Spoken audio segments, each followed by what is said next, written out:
The Blue Lagoon is a 1980 coming-of-age romantic survival film directed by Randall Clishard. Douglas Stewart wrote the screenplay, which is based on a 1908 novel of the same name. The movie stars Brooke Shields and Christopher Atkins. The story follows Richard, his father, and cousin Emmeline on their journey to San Francisco. During the voyage, their ship is about to explode, and in the ensuing chaos, they rush to the lifeboats with a gentleman named Paddy Button. The two children end up escaping on one lifeboat, while their father and uncle end up on another, and the lifeboats become separated. Paddy, Richard, and Emmeline find themselves adrift, with no food or water. After some time, they come across an uncharted island paradise. Paddy quickly teaches the children to fish, hunt, and build shelters. However, after some time, Paddy gets drunk from a barrel of rum found on the island and drowns one night.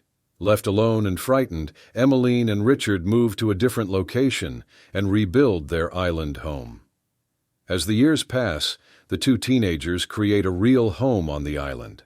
Hormones and budding feelings complicate their friendship, especially when Richard, still determined to reach San Francisco, feels betrayed by Emmeline when she fails to light a signal fire for a passing ship. He angrily throws her out of their home, and she tries to survive alone, but gets injured. Richard, realizing his true feelings for her, finds her and saves her. Their friendship evolves into love, and as they learn more about life, Emmeline has a baby without understanding why. The movie was filmed on a privately owned island in Fiji, showcasing diverse flora and fauna from various continents. Brooke Shields was cast as Emmeline, based on her performance in Pretty Baby. Jodie Foster, Kelly Preston, and Diane Lane also auditioned for the role but turned it down. Willie Ames was considered for Richard before the role went to Christopher Atkins. Originally, the director wanted two adult characters to play the entire film in the nude, which deterred many actors. Eventually, the director agreed to let Shields be predominantly clothed, using a body double for explicit scenes. Christopher Atkins was chosen from thousands of audition tapes, with his hair permed to give him a more rugged appearance. He performed his nude scenes without body doubles, which included a female makeup artist preparing his body each morning for filming. Filming this movie was a cultural shock for both lead actors, particularly Atkins, who had no professional acting experience before this role. The filming conditions were rustic, with no water or proper living accommodations on the island.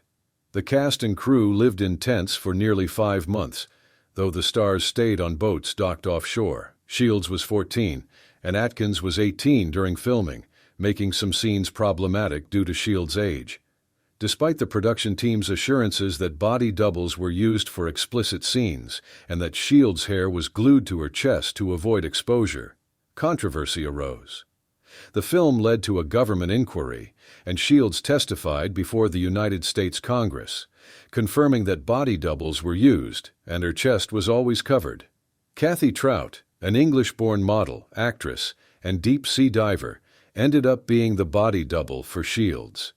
Trout was also known for holding the Guinness World Record for the deepest female deep-sea scuba dive using ordinary air, reaching a depth of 320 feet. She was involved in various film productions and worked on the return to Blue Lagoon and other films in Australia and Asia. This film was not Brooke Shields' first controversial role. 2 years earlier, she starred in Pretty Baby, where she played a 12-year-old prostitute. Critics heavily criticized The Blue Lagoon, though the cinematography received praise. Despite the criticism, the film was a box office success, grossing over $58 million and becoming the 9th highest-grossing film of 1980. While The Blue Lagoon may not be one of the best films, its beautiful cinematography offers some redeeming qualities. Revisiting The Blue Lagoon from 1980, it's clear that the film's primary allure lies in its breathtaking visual presentation. The lush scenery and stunning landscapes provide a captivating backdrop to the story, which centers on two young characters growing up in isolation. The narrative explores themes of survival, adolescence, and the transition from childhood to adulthood. However, it is the cinematography that stands out, capturing the pristine beauty of the island and the simplicity of life in such an unspoiled environment. Brooke Shields and Christopher Atkins, despite their limited acting experience, managed to convey the innocence and curiosity of their characters effectively.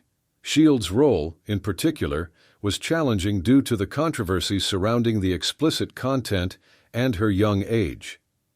The filmmaker's decision to use body doubles and careful camera work helped navigate these challenges, although the film's release still sparked significant debate and media attention.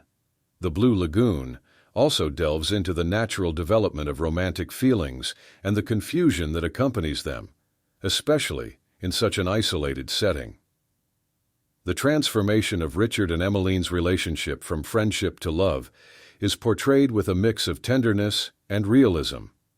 The film's handling of their evolving emotions and physical attraction adds depth to their characters, making their journey more relatable and engaging. Despite its flaws, The Blue Lagoon remains a notable entry in the coming-of-age genre, primarily due to its setting and the performance of its lead actors. The movie's ability to transport viewers to a remote, untouched paradise and explore the nuances of growing up in such an environment is its strongest asset. While the plot may have its shortcomings, the visual experience and the portrayal of young love and survival make it a film worth revisiting. Here we end. Thank you for your attention. Like and subscribe. There are many interesting things ahead. Good luck.